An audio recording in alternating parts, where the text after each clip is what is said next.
Hello students, आपका स्वागत है मेरे YouTube चैनल में। आज मैं आपको पढ़ाने वाली हूँ कोणों के प्रकार, जो कक्षा 9th के लिए बहुत इम्पोर्टेंट हैं, क्योंकि जो रेखाएं और कोण चैप्टर है वो इसी पे बेस्ड है। क्योंकि हमें इस चैप्टर को पढ़ने से पहले सभी प्रकार के कोणों का ज्ञान होना चाहिए, और साथ ही ये कक्षा 7 और 8 वालों के लिए भी बहुत इम्पोर्टेंट टॉपिक है। तो चलिए इसको हम स्टार्ट करते हैं। कोणों के प्रकार। कोणों के प्रकार। कोण कई तरह के होते हैं। यहाँ पर आपको मैंने विभिन्न कोणों की जानकारी दी है। सबसे पहले हम जानते हैं कोण है शून्य कोण, उसके बाद दूसरा है न्यून कोण, उसके बाद तीसरा है अधिक कोण, फिर चौथा है समकोण, फिर पांचवा है सरल कोण या ऋजुरेखीय कोण, और फिर उसके बाद छठा है वृहत कोण या प्रतिवर्ती कोण, और उसके बाद सातवां है यहाँ पर पूर्ण कोण। तो इस प्रकार से यहाँ पर 1 2 3 4 5 6 7 प्रकार के मैंने कोण बताए, और उसके अलावा भी कई प्रकार के कोण होते हैं। उसकी जानकारी आपको धीरे धीरे आगे की वीडियो में मिलेगी। यहाँ पर एक और भी नोट करने वाली बात है, पूरक कोण और संपूरक कोण।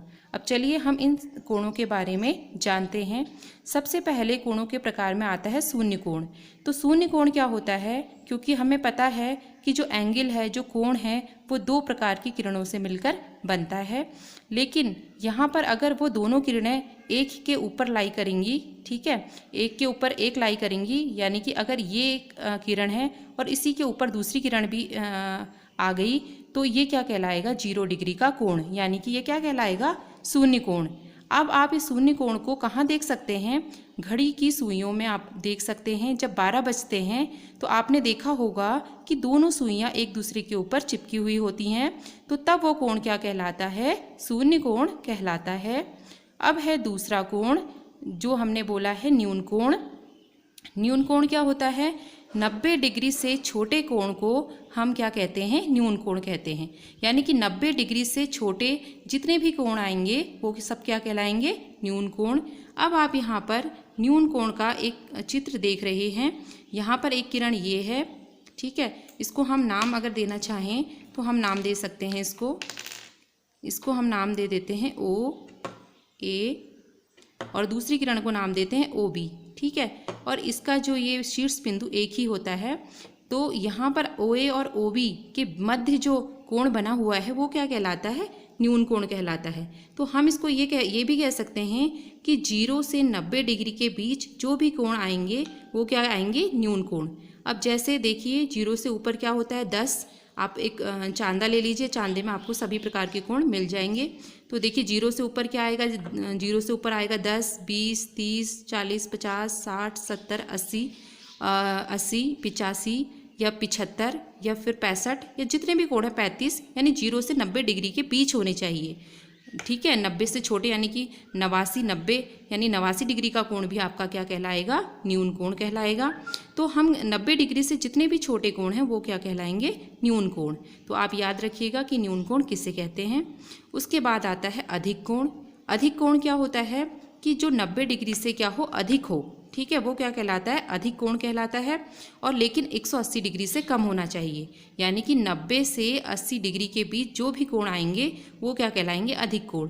सबसे पहले हम ले लेते हैं 120 डिग्री का कोण, फिर 130 डिग्री का कोण, 110 डिग्री का कोण, ठीक है। तो इस तरीके से 90 से जितने भी आगे के कोण होंगे, जैसे 91, 92, 93, जो भी माप आपकी होगी, और वो 90 से ज़्यादा होगी पर 180 से कम होगी, तो वो आपकी क्या कहलाएगी? अधिक कोण कहलाएगी। उसके बाद आता है समकोण। तो समकोण में आप देख सकते हैं कि दोनों रेखाएं एक दूसरे पर लंबवत हैं। चाहे आप ऐसे चित्र बना लीजिए, चाहे आप ऐसे चित्र बना लीजिए, तो बिल्कुल सीधी रेखा ऊपर की ओर होगी।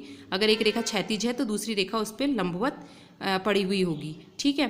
तो यानी कि ये 90 डिग्री का कोण, जो करेक्ट 90 डिग्री का कोण होता है, वो क्या कहलाता है? समकोण कहलाता है, ठीक है। उसके बाद आया सरल कोण या ऋजुरेखीय कोण। ये बहुत इंपॉर्टेंट है, और ये ध्यान देने योग्य बात यहाँ पर यह है कि एक रेखा पर जो कोण बनता है वो क्या कहलाता है? 180 डिग्री का कोण होता है और उसको हम बोलते हैं ऋजुरेखीय कोण या सरल कोण।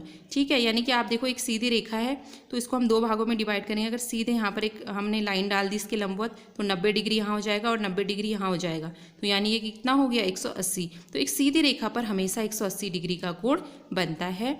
उसके बाद आया वृहद कोण या प्रतिवर्ती कोण। ये आपके लिए बहुत ही ज़्यादा इम्पोर्टेंट है क्योंकि 180 डिग्री से ज़्यादा और 360 से कम डिग्री के कोण को हम क्या कहते हैं, वृहद कोण। तो सपोज दैट आपका एक कोण ले लेते हैं हम 270 डिग्री यहाँ पर। ठीक है, तो 270 डिग्री देखिए आप 180 से ज़्यादा है और 360 से क्या है, कम है, तो ये क्या कहलाता है, वृहद कोण। ऐसे आप अन्य कोण भी ले सकते हैं, जैसे आप ले सकते हैं 260, 230। ठीक है, यानी कि 360 से जितने भी कम होंगे और 180 से ज़्यादा होंगे वो क्या कहलाएंगे, वृहद कोण। जैसे 190 भी वृहद कोण कहलाएगा। ठीक है, क्योंकि 180 से ज़्यादा है। फिर आता है पूर्ण कोण। पूर्ण कोण होता है 360 डिग्री। ठीक है, जब माना कि आपका एक वृत्त है, वृत्त के केंद्र पर जो कोण बनता है, वृत्त का केंद्र जो होता है उस पर जो कोण बनता है वो कितने डिग्री का होता है, 360 डिग्री का। तो हम एक कह सकते हैं कि किसी बिंदु के चारों ओर जितने भी कोण बनेंगे उन सब का योग कितना होगा, 360। अब देखिए यहाँ पर ये बिंदु है बीच में, इसको माना O बिंदु है ये। ठीक है, ये A है, ये B है, ये C है। तो कितने कोण बने हैं यहाँ पर, 3 कोण बने हैं। क्या क्या बने हैं बताइए, AOB फिर प्लस BOC प्लस COA। तो इन तीनों का योग कितना है, 360 डिग्री। तो हम इसे क्या कहेंगे, पूर्ण कोण। यानी कि किसी बिंदु के चारों ओर जितने भी कोण बने होते हैं उन सब का योग कितना होता है, 360। तो इस प्रकार के कोणों की मापों के बारे में आपको जानकारी होनी चाहिए रेखाएं और कोण चैप्टर करने से पहले। अब आता है पूरक कोण और संपूरक कोण। इसकी जानकारी आपको कक्षा 8 में मिल गई होगी, लेकिन हम यहाँ पर रिवाइज कर देते हैं कि दो कोणों का योग अगर 90 हो तो क्या कहलाता है, पूरक कोण कहलाता है। अब माना हमें 30 का पूरक कोण निकालना है, तो 30 का पूरक कोण कितना होगा, 60 होगा, क्योंकि 30 और 60 को जोड़ के कितना आता है, 90 आता है। ठीक है, ऐसी 20 का करना होगा तो कितना होगा, 70 हो जाएगा, यानी 20 का कितना होगा पूरक कोण, 70 डिग्री। अब है संपूरक कोण। संपूरक कोण क्या होते हैं, दो कोणों का योग अगर 180 हो तो संपूरक कोण कहलाते हैं। जैसे 120 डिग्री का संपूरक कोण क्या होगा, 120 डिग्री का होगा आपका 60, क्योंकि 120 में आप 60 जोड़ेंगे तो कितना आएगा, 180। ठीक है, तो हम इसको कह सकते हैं कि ये संपूरक कोण है। ठीक है, 120 और 60 को आप लिख लीजिएगा। तो इस तरीके से हम इसको कर दे रही होंगी। यहाँ पर देखिए इस घड़ी में 11 बजा है, यानी कि ये छोटी वाली सुई वो घंटे की होती है और बड़ी वाली सुई किसकी होती है, मिनट की होती है। ठीक है, तो जब 11 बजते हैं घड़ी में तो तब क्या होता है, ये 90 डिग्री से कम कोण बना हुआ है, तो हम इसे क्या बोलेंगे, न्यून कोण बोलेंगे। जब 11 बजते हैं तब न्यून कोण बनता है, जब 1 बजता है तब न्यून कोण बनता है। ठीक है, जब 10 बजता है तब न्यून कोण बनता है। तो इसी तरीके से आप खुद प्रैक्टिस कीजिए कि कब कब न्यून कोण बनता है, यानी कि 90 से छोटा कब कब होता है। उसके बाद जब 3 बजते हैं या 9 बजते हैं, ठीक है, तो उस समय क्या होता है, समकोण बनता है। तो आप इस तरीके से और भी कोणों को देख सकते हैं कि कहाँ कहाँ पर समकोण बन सकता है। ऐसी अधिक कोण कब बनता है, क्योंकि आपको पता है कि 9 बजे क्या बनता है, समकोण बनता है। तो अधिक कोण कब कितने बजे बनेगा, यहाँ पर 8 बजे। तो आप यहाँ देखिए 90 से ज़्यादा माप आ रही है, तो 8 बजे, 7 बजे। तो इस तरीके से आपका अधिक कोण बनता है। ऋजु रेखीय कोण कब बनता है, जब आप की जो सुई होती है छोटी वाली 6 में और बड़ी वाली 12 में हो, यानी कि 6 बज रहे हों, तो तब आपका ऋजु रेखीय कोण बनता है 180 डिग्री, यानी कि 90 कितना हो गया, 180 डिग्री हो गया। तो 180 डिग्री का कोण ऋजु रेखीय कहलाता है। और यहाँ पर आप देखिए 0 डिग्री का कोण बनता है 12 बजे। ठीक है, तो 12 बजे आप 0 डिग्री का कोण बना दीजिए। तो आप ये जो है घड़ी की सुइयों से भी आप इन कोणों को कोरिलेट कर सकते हैं, इससे और अच्छी तरीके से आप समझ सकते हैं। तो ये रहे आपके कोणों के प्रकार। आशा करती हूँ आपको इस वीडियो से कोणों के प्रकार समझ में आ गए होंगे।